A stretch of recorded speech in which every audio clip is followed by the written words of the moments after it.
नमस्कार दोस्तों। China made cotton copy भी बोलते हैं इसको। टावर क्रेन की ट्रॉली और स्विंग को कंट्रोल करने की कंट्रोल पैनल ये मैं आपको दिखा रहा हूँ। अभी इसमें स्विंग की जो मोटर है वो जल गई थी, ओवरहीट हो गई थी। ओवरहीट क्यों हुई थी उसका दो वजह थे और दोनों वजह मैं आपको बताऊंगा। लेकिन उससे पहले हमारे खास दोस्त ऑपरेटर रिगर मैकेनिक खुर्शीद जी, हाथ दिखाइए।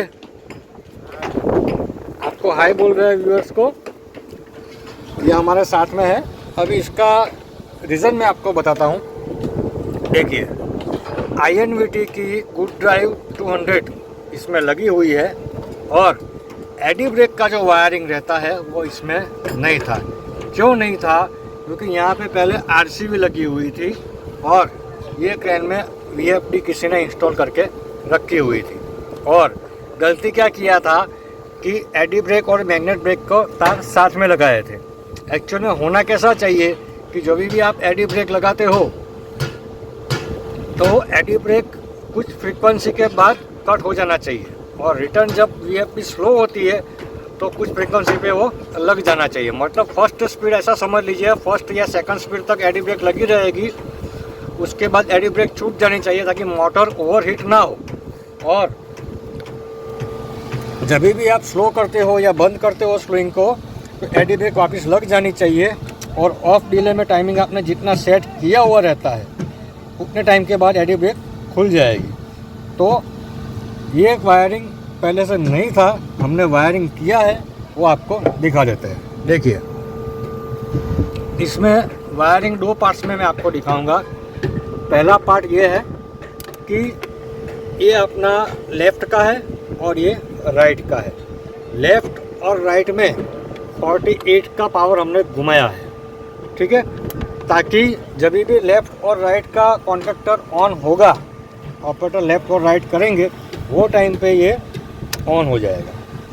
ऑन हो जाएगा तो ये टाइमर के कॉन्टैक्ट से ये जो एडी ब्रेक है ना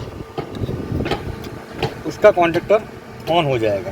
तो यहाँ पे 24 वोल्ट AC दिया हुआ है, 24 वोल्ट AC आउट हो रहा है, वहाँ से जा रहा है रेक्टिफायर में। रेक्टिफायर अपना है ये रहा 3510 3510, उसमें जाएगा 24 वोल्ट AC और DC आउट होके यहाँ पे हमने कनेक्शन मारा हुआ है प्लस माइनस, और यहाँ से एडी ब्रेक में चला जाएगा। अभी ये फर्स्ट पार्ट हुआ।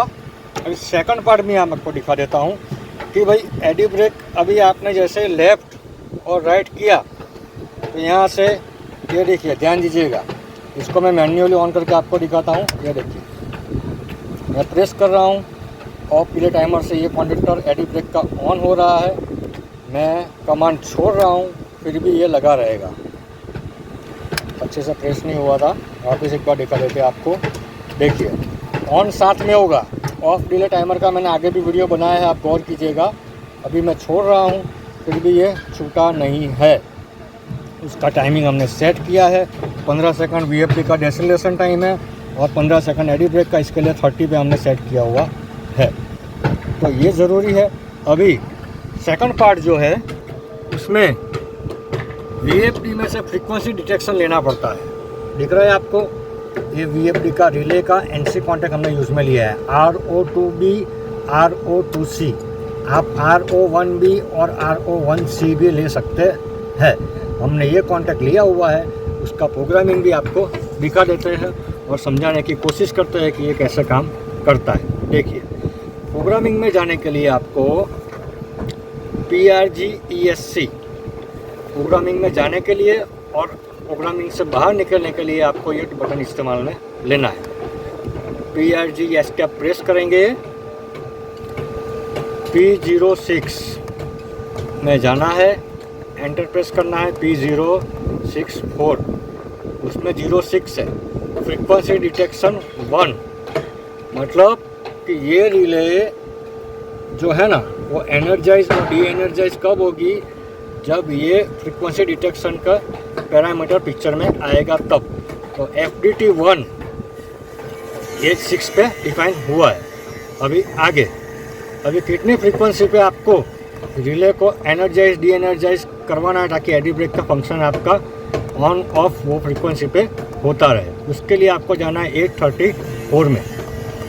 834 आएगा, देखिए 15.00 हर्ट्ज, मतलब आपने स्विंग घुमाना स्टार्ट किया और 15 के ऊपर जाएगा तो एडी ब्रेक आपकी कट हो जाएगी, 15 के नीचे आएगा तो एडी ब्रेक लग जाएगी और कब तक लगी रहेगी, जब तक कि ऑफ डीलर टाइमर का टाइमिंग ख़त्म नहीं होता है तब तक एडी ब्रेक लगी रहेगी। ठीक है, तो ये P0834 है। उसके बाद हिस्टैरिसीस रहता है 5% प्लस और माइनस, कि 15 के ऊपर और नीचे 5% प्लस माइनस आपको रखना है तो रख सकते हैं। मैंने नहीं रखा है, इसमें मैंने 0 कर दिया है। और एक्सीलरेशन डेसीलेशन टाइम जो रहता है, जो आपको कभी सेट करने की ज़रूरत पड़े तो मैं दिखा देता हूँ। P0011 और 12 में P0011 15 सेकंड है एक्सीलरेशन टाइम, 0 से फुल फ्रीक्वेंसी फुल स्पीड के लिए। P0012 में 15 सेकंड है फुल फ्रीक्वेंसी से 0 होने के लिए, मतलब जब मोटर बंद होगी तो 15 सेकंड के अंदर वो 0 स्पीड पे आ जाएगी। अभी मैन्युअली मैं आपको चेक करके दिखा देता हूँ कि ये कैसे काम करता है। 47 का अभी फ्रीक्वेंसी दिखा रहा है, यहाँ पर देखिए। अभी मैं यहाँ से कमांड दे रहा हूँ, ये देखिए स्लोइंग घूम रहा है लेफ्ट में, स्पीड धीरे धीरे बढ़ रही है। ऑफ डीलर टाइमिंग अभी पिक्चर में नहीं आएगा क्योंकि वो ऑफ डीलर टाइमर है तो बंद होने में पिक्चर में आता है। अभी मैं छोड़ रहा हूँ, ये देखिएगा यहाँ पे 15 होने पे एडी ब्रेक का कॉन्टैक्टर ऑन हो जाएगा। ये देखिए एडी ब्रेक का कॉन्टैक्टर ऑन हो गया और बूम को कंट्रोल में कर लिया है। अभी स्टार्ट होने पे भी मैं आपको दिखाता हूँ, अभी भी ये कॉन्टैक्टर दबा हुआ है क्योंकि ऑफ डीलर टाइमर ऑफ होने के बाद काम करता है। तो इसके एनो कॉन्टैक्ट में से टाइमिंग के हिसाब से एनो कॉन्टैक्ट में से इसकी कॉइल में पावर जाता है। अभी देखिए ये बाहर आ गया, कॉन्टैक्टर डी एनर्जाइज हो गया, तो अभी एडी ब्रेक भी खुल गई। अभी बूम हवा में फ्री घूमता है, तो उसके लिए पैनल में एक स्विच दिया रहता है जिससे ऑपरेटर ये वाले ब्रेक को कंट्रोल कर सकते हैं। अभी वापस आपको स्टार्ट करके दिखाएंगे।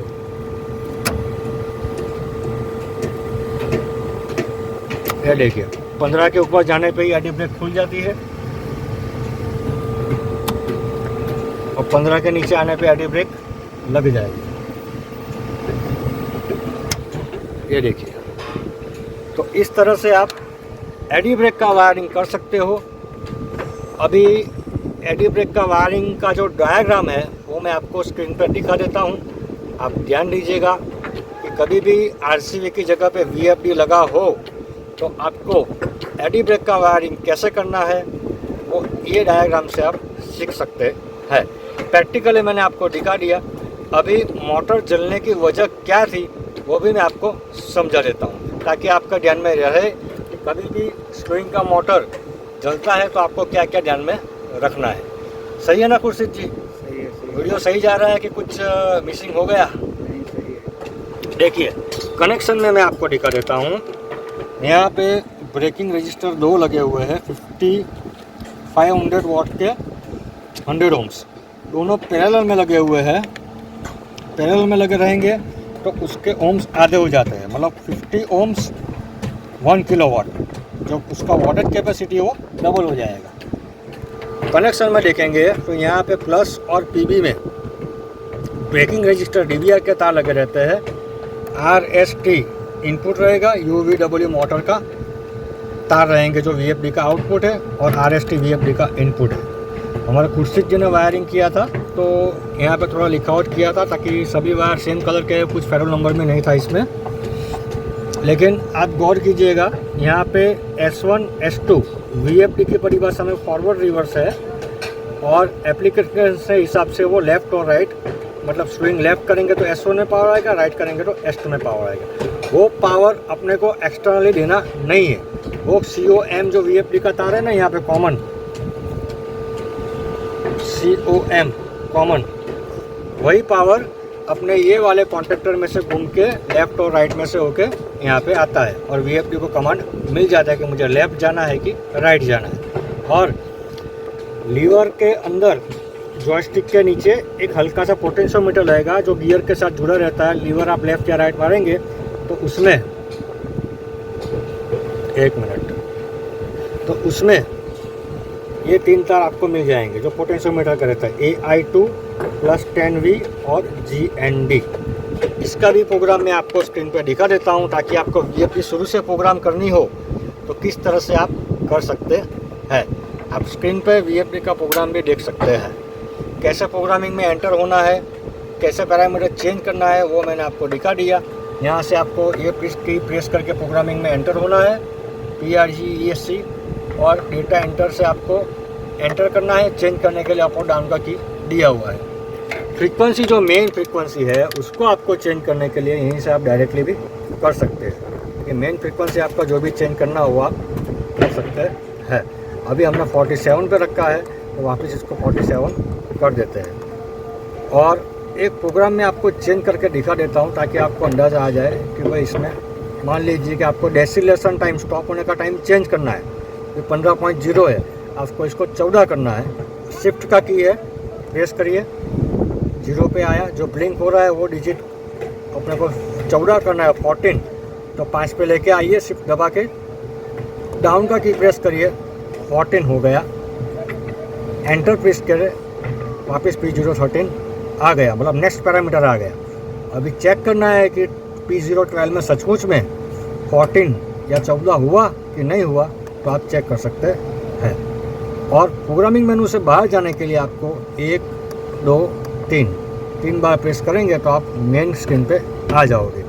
इसके अलावा आपको इसमें एम्पियर वोल्टेज चेक करना हो तो वो भी आप चेक कर सकते हैं। आपको शिफ्ट की प्रेस करना है, V दिखा रहा है, V बोले तो वोल्टेज, लेकिन ये वोल्टेज AC वोल्टेज नहीं है, ये DC वोल्टेज है। VFD में जो DC वोल्टेज बनता है वो है 597.2 वोल्ट DC।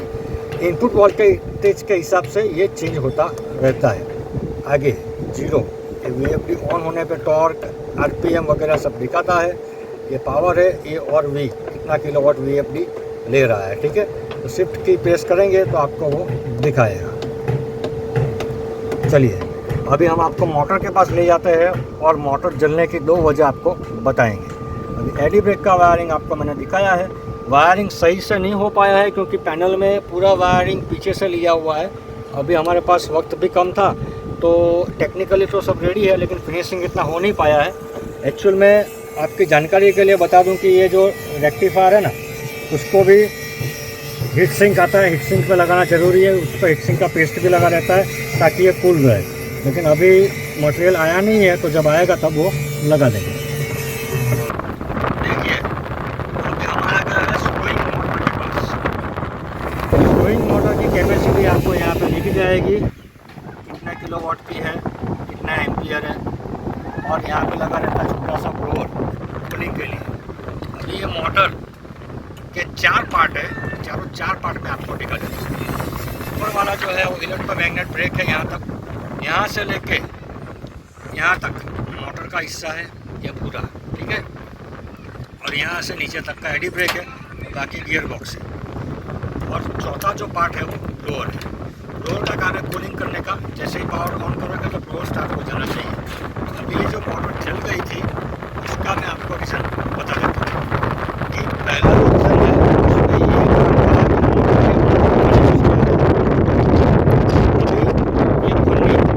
पानी रखेंगे या केमिकल का जो आता है उसको घुसा देंगे तो मोटर अभी पानी नहीं जाएगा, तो मॉइस्चर की वजह से मोटर चलेगी नहीं। दूसरा क्या रीज़न था, यहाँ पे ये जो ब्लोअर दिख रहा है ना, ये आपको दिख रहा है ब्लोअर है, उसमें से लोहे की एक प्लेट कट गई थी और वो मोटर के अंदर चली गई थी, वाइंडिंग शॉर्ट हो गया था, उसकी वजह से मोटर चल गई। ये थोड़ा ध्यान में रखना है आपको, वायरिंग सेपरेट रहेगा। ये 3 फेज मोटर का ब्लोअर का तार है, ये 3 फेज मोटर डीजे के तार है, यहाँ पे मैग्नेट ब्रेक के तार है, और ये हमने जॉइंट मारा है वो सिंगल पिन का तार। इतना ध्यान में रखोगे। और मोटर का कभी भी ब्लोअर बंद हो जाता है, उसका नॉइज़ भी आपको कैबिन में सुनाई देगा, लेकिन उसका वॉल्यूम अगर आपको सुनाने में दिक्कत है या वॉल्यूम बंद हो जाता है तो समझ लेना कि मोटर में खराबी आ गई है, मोटर का तार जल गया है या मोटर का एमसीबी गिर गया है। तो ब्लोअर मोटर आपको चेक करना है, उसके बिना स्विंग चलाना रिस्की है, तो मोटर गर्म हो जाती है और जलने के भी चांसेस रहते हैं। इतना आप ध्यान में रखिए तो मोटर आपकी चलेगा। और एक चीज़ बता देता हूँ, कभी कभी ब्रेक जाम होने से भी मोटर गर्म होती है, वो भी आपको